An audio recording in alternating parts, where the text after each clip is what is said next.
Seguimos en Al Borde del Precipicio y es momento de la entrevista de la semana.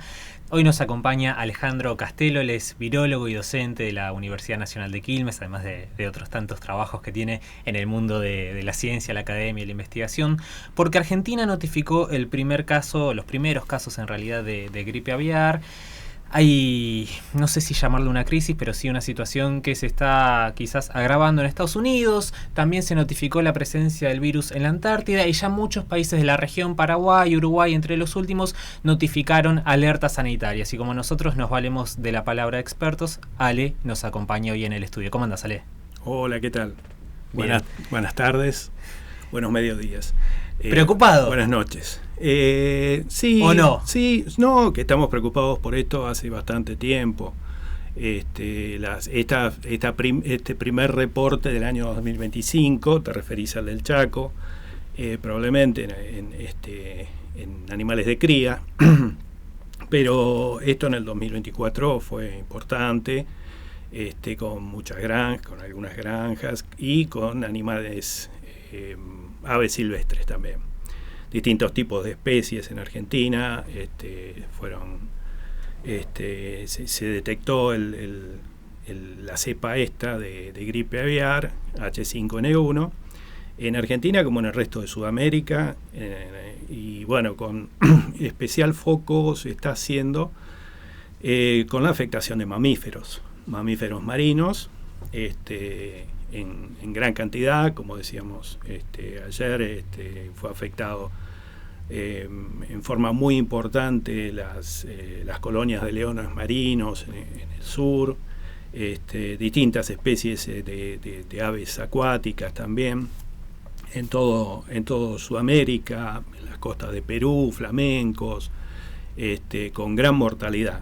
Te quiero llevar al principio, Ale, perdón. Uh-huh. Cuando hablamos de gripe aviar, porque está también se la conoce como influenza aviar, está la influenza, ¿de qué hablamos específicamente cuando nos referimos a la gripe aviar? Claro. La influenza es una influenza de tipo A, alfa, influenza virus. Son virus que afectan a gran cantidad de especies. Ancestralmente se supone que el origen del virus, o sea, hace miles de años atrás, ha sido las aves. Por eso es donde el virus tiene mayor diversidad y mayor difusión entre las aves. Muchas aves tienen el virus de influenza. El virus de influenza A en particular tiene muchos subtipos en cuanto a su clasificación en proteínas de superficie. Ustedes recordarán en la pandemia del 2009, nosotros hablábamos del H1N1.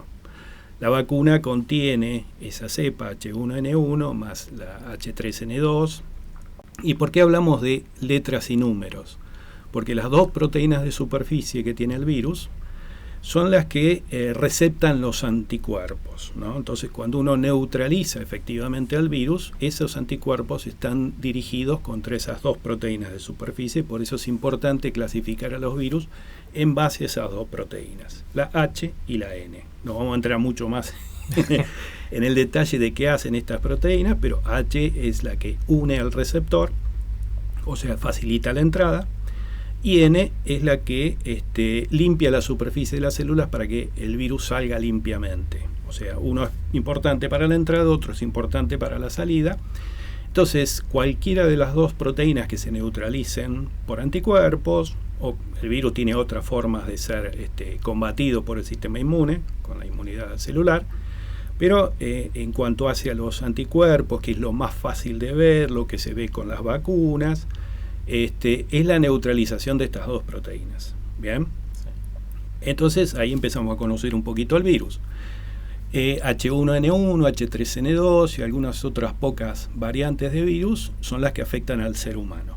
Bien, H5N1 es un virus típicamente aviar. H5 ha circulado entre aves.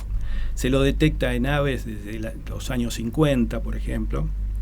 Junto con H7 son los dos que producen enfermedad altamente patogénica en aves. Entonces es un virus que se sigue desde hace mucho tiempo. En el 96 se conocieron, bueno, los primeros casos en humanos, que se infectan directamente de las aves, en particular de aves de corral. Típicamente se afectan humanos a partir de aves de corral. Eso es lo más clásico con estos virus de influenza. ¿Por qué? Porque no se contagian eficientemente de humano a humano. Es una característica que vienen teniendo los virus altamente patogénicos de influenza aviar. Por eso se lo conoce como influenza aviar. Sin embargo, desde los 2000 aparecen cepas que se empiezan a verse con más frecuencia en muchos tipos de aves, ahora causando más mortalidad entre aves silvestres, cosa que antes no se veía, y empieza a verse también en mamíferos.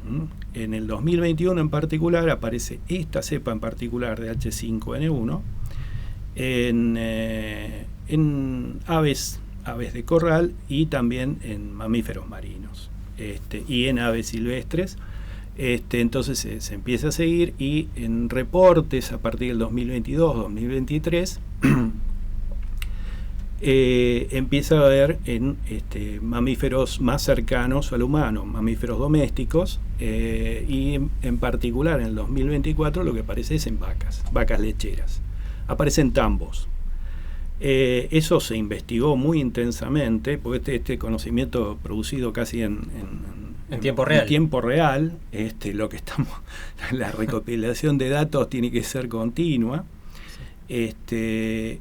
¿Por qué se investiga en vacas? Aparecen reportes en Estados Unidos de que hay menor producción de leche. Y eso es lo que lleva a investigar a los vacunos, porque aparecen con síntomas de decaimiento, baja producción de leche, y eso es lo que se investiga. Y lo que se encuentra es que están contagiados con H5N1. Inicialmente, bueno, como aparece en tambos, muy diseminado en tambos, al día de hoy aparece en 14 estados de Estados Unidos, en cerca de 200 tambos en Estados Unidos. Se supone que se transmite de vacuno a vacuno, lo cual ahora está poco sostenido por la evidencia, y lo que parece es que se ha contagiado de leche a leche. ¿Cómo es eso? Claro, los aparatos para el ordeñe son los que están contagiando de vaca a vaca, o terneritos que se alimentan de una vaca o se alimentan de otra. O sea que el contagio es a través de leche. Eso es lo que se ha establecido más recientemente. ¿Por qué? Porque parece que el tracto respiratorio de la vaca no aloja muy eficientemente al virus, pero sí las glándulas mamarias. El epitelio de las glándulas mamarias es mucho más susceptible a la infección por el virus de la gripe aviar H5N1. Entonces replica intensamente en la glándula mamaria y aparece muchísimo en leche. Y la glándula mamaria además empieza a producir menos leche. Eso es lo que fue investigado originalmente, por qué producían menos leche. Y esto es lo que finalmente se termina siendo el concepto más reciente, con más probabilidad. Este virus se está diseminando de vaca a vaca por los adminículos utilizados en el ordeñe de la leche. Por eso los tambos aparecen afectados y no fuera de los tambos, digamos, porque el virus no se estaría transmitiendo muy eficientemente de vaca a vaca, pero sí a través de los adminículos, de los equipamientos que se usan para el ordeñe de la vaca. Otra cosa que es muy interesante de este virus es que la vaca en general no hay alta mortalidad, sí, decaimiento, hay una afectación, hay una enfermedad en la vaca, pero con muy baja letalidad. Pero los gatos y otros animales que andan por las granjas, por los tambos, al alimentarse con calostro, que es la primera leche, o con leche simplemente, en esos tambos, son afectados por una enfermedad muy, muy importante y mueren con muy alta mortalidad. Se ha experimentado también en ratones y pasa lo mismo. Esto es ilustrativo de que un mismo virus a dos animales distintos los puede afectar de formas muy distintas. El gatito se infecta y se muere. Sí. La vaca no. Y aparentemente la cepa, así como está, esta cepa que está circulando, al hombre lo afecta, pero de una cantidad bastante importante de contagios que hubo directamente de la vaca, por los que manipulan la vaca y manipulan la leche, que usan guantes pero no usan protector ocular, que sería el blanco más importante, sería la zona ocular, el ojo en particular. Es un lugar donde hay bastantes receptores y que podrían ser la vía de entrada para el humano. El humano es afectado, los casos que hay hasta ahora, que no son muchos, la letalidad es baja, y se afecta sobre todo con conjuntivitis hemorrágica, ¿no? Que es donde prolifera. Eso es lo que tenemos hasta ahora, pero digo, es muy ilustrativo de cómo el mismo virus afecta de forma muy distinta al humano y a las distintas especies animales.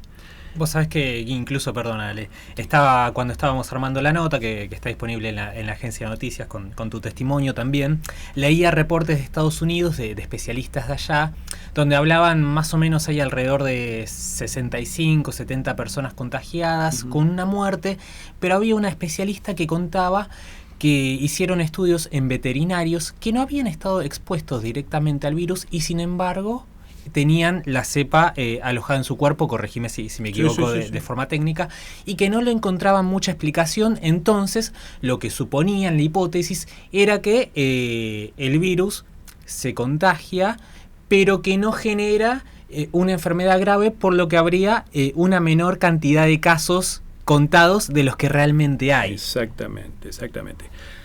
Hasta ahora nosotros lo que conocíamos es esto de que el cuidador de las granjas de animales, en un 50% de los que se infectaban de forma manifiesta, manifestando enfermedad y siendo diagnosticado, el 50% moría. ¿Bien? Por eso se le dice altamente patogénico. Pero siempre se pensó que era una sobreestimación. ¿Por qué? Porque no se calcula sobre el universo total de infectados, que es esto que vos estás diciendo. Hay muchos infectados asintomáticos. Ahora que se está enfocando mucho más en estos virus, puede ser que sea la variante en particular, porque estos virus mutan muy, muy frecuentemente, pero esta variante que tenemos ahora, que estamos siguiendo, el porcentaje de personas que manifiestan enfermedad y que mueren es bastante bajo. Es así como estás diciendo vos. No hay cálculos todavía de cuál es la afectación y cuál es la mortalidad, pero obviamente no es el 50%. Pero el problema del seguimiento es muy importante. Porque para entender un poquito al virus, nosotros tenemos que saber que es un virus cuyo genoma, a diferencia del nuestro, no es una molécula que tiene estabilidad en el tiempo por la forma en que se replica, como es el ADN. El ADN tiene muchas pruebas para que la copia sea muy fiel. Estos virus y muchos otros virus, por ejemplo el SARS-CoV-2 que produjo el COVID, tienen un genoma en ARN. ¿Bien? La replicación del ARN no es tan fiel. Y es una estrategia de los virus para producir mucha variabilidad en su progenie. ¿Bien? Tienen hijitos muy distintos. Cada virus que entra en una célula te produce por ahí 10.000 hijitos en una célula, y todos ellos, por ejemplo, un virus de HIV tiene un genoma de 10.000 bases y en cada ciclo replicativo puede producir una mutación, un error en cada una. Entonces, imagínate, en 10.000 hijos puede hacer las pruebas de meter un cambio de base en cada uno de sus hijitos.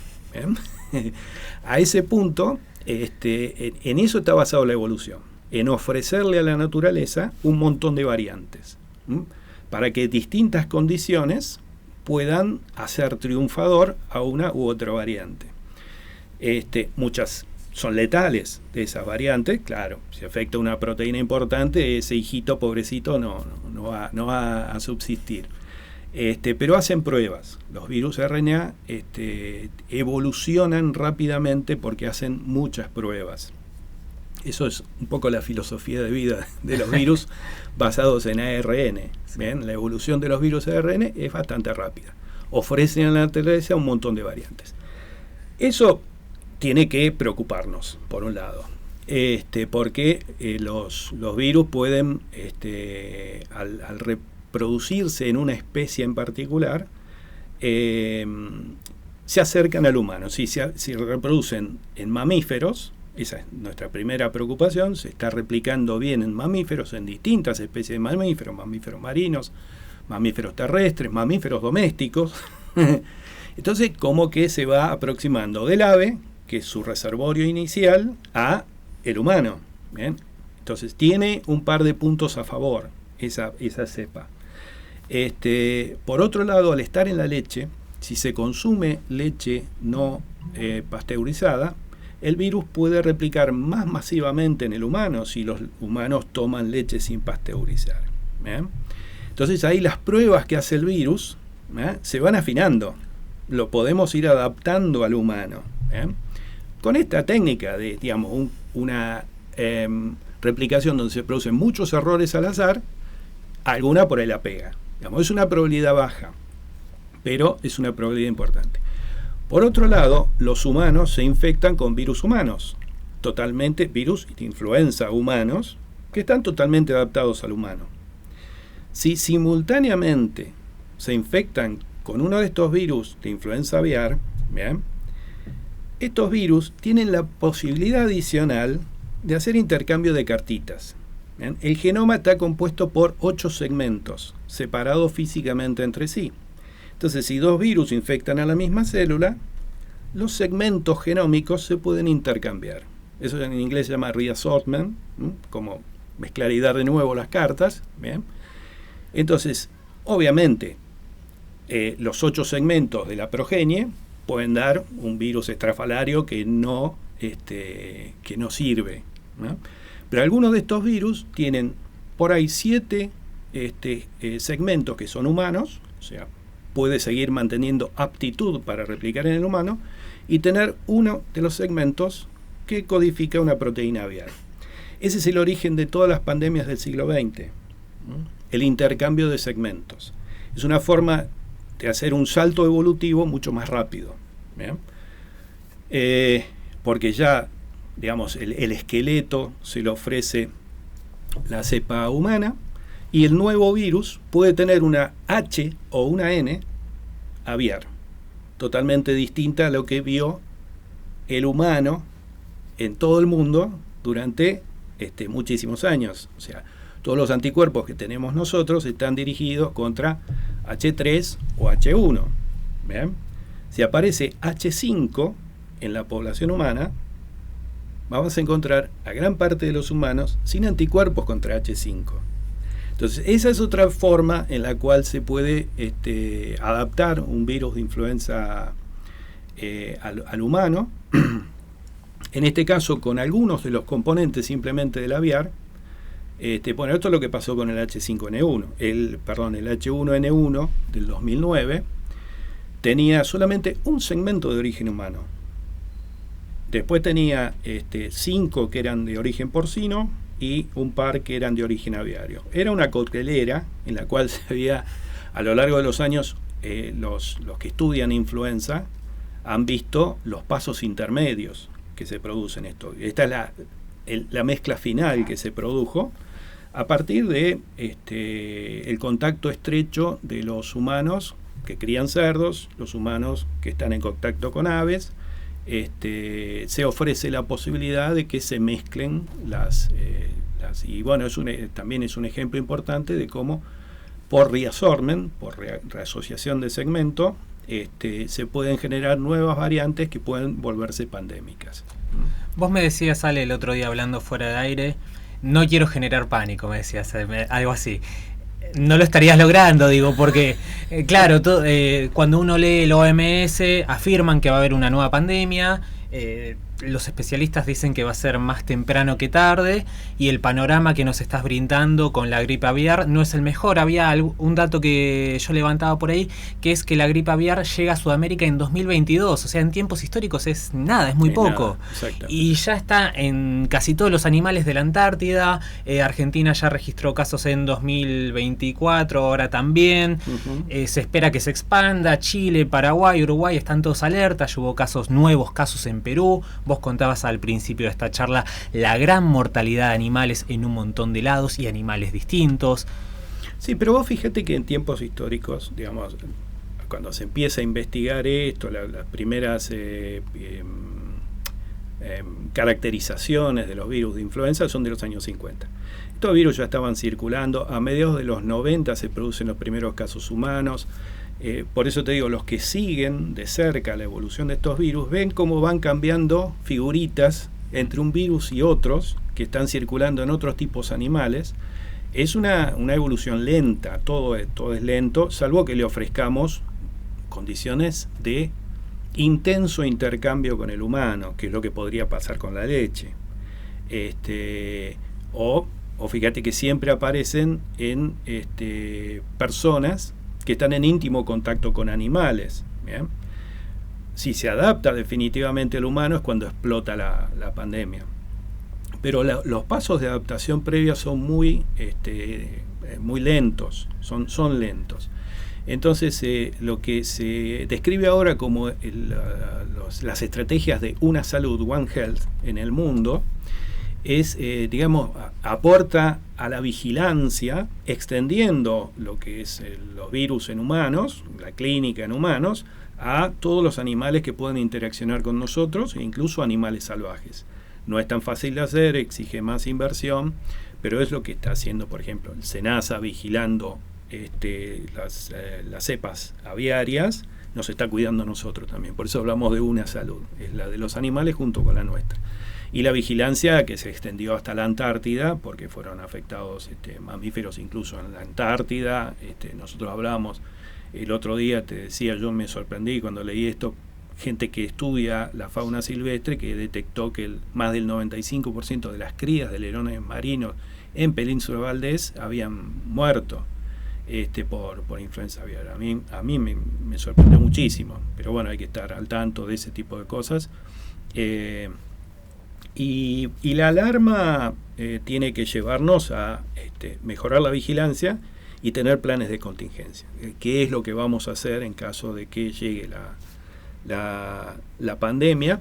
Se están preparando distintos tipos de vacunas. Acá en Argentina se está entrenando gente en una empresa que es Synergium para el desarrollo de vacunas RNA, que son muy versátiles y que pueden ser adaptadas rápidamente a la respuesta a este tipo y por otro lado se están aislando cepas que después, bueno, se ponen a producir virus en forma masiva para hacer la vacuna tradicional, que se crece en huevo, se aíslan virus de ahí y se inactivan y nos damos la vacuna, digamos.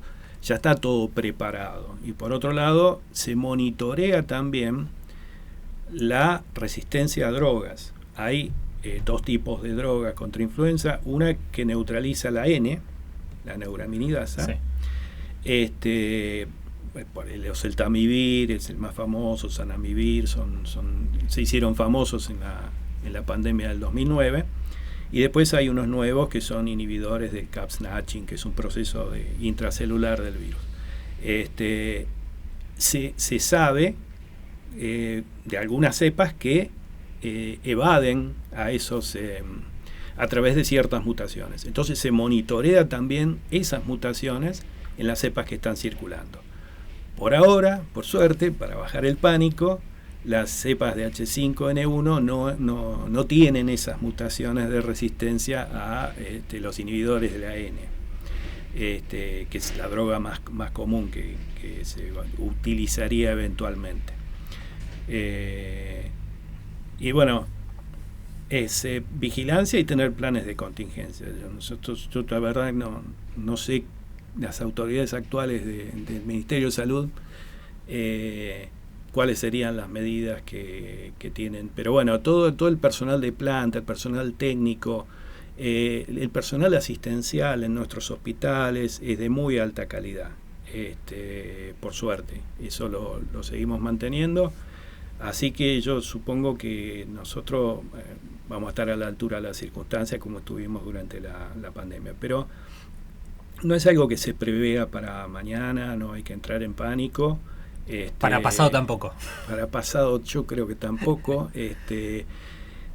Según hay un grupo español que estuvo analizando cuáles son las posibilidades de que la cepa vacunal estacional, la que nos damos en la vacuna, proteja cruzadamente, porque en definitiva el serotipo tipo N estaría representado en la vacuna, porque la vacuna tiene H1N1, tiene la cepa estacional, tiene N1. Así que debería tener un cierto cruce con esta. Bueno, hay un grupo español que dice que sí, que un poquito protege, otros grupos dicen que no protege en absoluto, pero no estaría de más que las personas en los extremos etarios, las embarazadas, tengan la posibilidad de vacunarse, personal de salud, etcétera, que nos vacunemos. Bueno, lo digo por mí, porque yo estoy en edad y no me he vacunado este invierno, pero este que viene pienso vacunarme, porque bueno, mal que mal, es un poco más de protección. Pero bueno, están en gateras eventualmente vacunas que están dirigidas contra H5N1, que ya han demostrado en los modelos de marmota y otros modelos animales que en realidad lo que más se usa es la neutralización in vitro en cultivo celular, y que los anticuerpos producidos con estas vacunas y con estas cepas serían efectivos. O sea, hay planes de contingencia en el mundo. Las autoridades sanitarias lo mejor que podrían hacer es estar diseñando o pensando en plataformas para producir nuestras propias vacunas y no depender de la provisión del exterior, ¿no? Eso sería el plan de contingencia mejor que se podría estar diseñando en Argentina, además de la vigilancia. En un contexto marcado por el anuncio de la salida de Argentina de la Organización Mundial de la Salud, más allá que hay unos mecanismos para que eso se efectivice realmente, y también pensando en que tenemos la vacuna argentina ARVAC y que no está incluida en el calendario de salud. Digo, es un contexto también en Estados Unidos, un contexto de financiamiento, de todo el presupuesto para ciencia y tecnología, despidos masivos en los organismos encargados de investigar y de controlar. Hablaba del caso de los despidos de los detectives de enfermedades encargados de la vigilancia epidemiológica. Digo, para sumar un granito de arena más a este contexto. Sí, la locura de renunciar a gran parte de la parafernalia que tenemos para protegernos, más allá de cualquier error que haya habido durante la pandemia o incluso en el país, sin duda se hizo lo mejor durante la pandemia anterior, dotados de toda la capacidad de la OMS, de los centros de vigilancia, la producción masiva y continua de datos de cómo iba evolucionando este virus en particular. Todo eso es necesario, y desactivarlo es una torpeza muy grande. Yo ya te digo, nosotros tampoco teníamos una infraestructura de detección, por ejemplo, durante la pandemia que estuviera preformada, y sin embargo fuimos los que mejor reaccionamos. Con ayuda de las universidades, los centros asistenciales pudieron hacer frente. Así que yo no creo que sea el país más desprotegido. Tuvo peores resultados Estados Unidos en la pandemia anterior. Así que bueno, con Kennedy Jr. al mando de la salud en Estados Unidos, ministro de Salud, conocido por su posición antivacunas. Claro. Yo prefiero estar en Argentina, casi te diría. Sí, mirando los resultados. del COVID en Estados Unidos y en Argentina, nosotros tuvimos mejores resultados que medido en la forma más justa que se puede medir, que es el exceso de muertes. Argentina tuvo mucho mejores resultados que Estados Unidos, que Brasil en ese momento, con las mismas. Bueno, Brasil esperemos que esta vez su desempeño sí.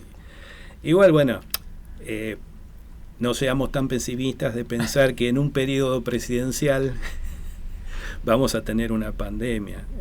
Pensemos que, digamos, las medidas que se están tomando, el seguimiento de cerca, van a evitar. En Estados Unidos, por ejemplo, se están tomando medidas para que no se consuma leche sin pasteurizar. La pasteurización inactiva el virus, y esto pensado como la forma de contacto más importante que podría haber masivamente entre este virus y el humano, está siendo combatida.